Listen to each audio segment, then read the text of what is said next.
She was a singer and composer who knew 4 languages by age 6. I'm the Classical Nerd, and today we're talking about Pauline Viardot.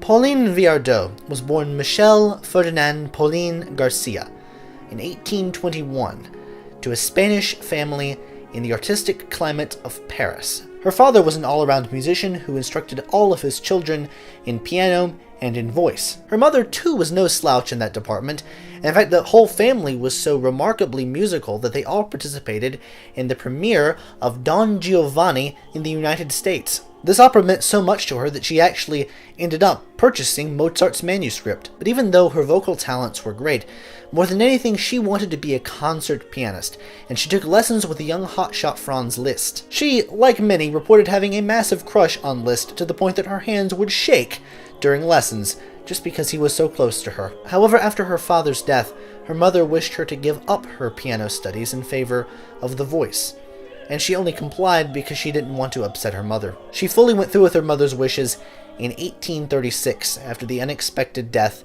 of her sister, the operatic phenom Maria Malibran. And like her late sister, she possessed an enormous talent at singing both soprano and contralto roles, a very, very rare gift. Arguments as to which sister was more talented flourished in the press, but of course we cannot ascertain anything for certain because all of their performances predate any sort of recording technology we have. She became close friends with Frédéric Chopin, and she enjoyed more than anything playing piano duets with him. She would take his mazurkas and set lyrics to them, essentially turning them into little songs, or vocal etudes, if you will, while Chopin was extremely interested in whatever she may know about traditional Spanish music. It's likely that her singing style made a fantastic impression on Chopin, because Chopin loved the human voice more than any one instrument. Through Chopin, she knew George Sand, who gave her advice on her marriage prospects, and even set her up with what became her husband, Louis Viardot. Though over 2 decades separated their ages,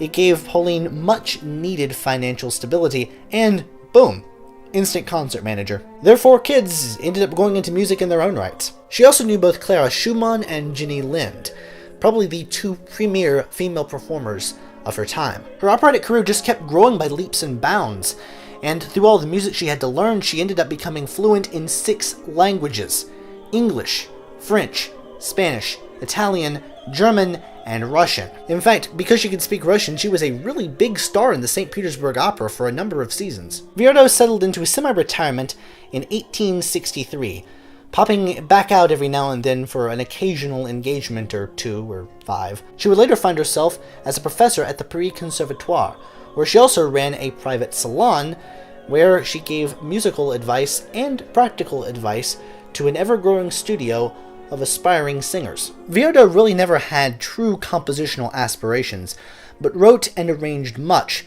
for either her students or for herself to perform. This includes 5 chamber operas intended for salon performance, as well as a great number of songs.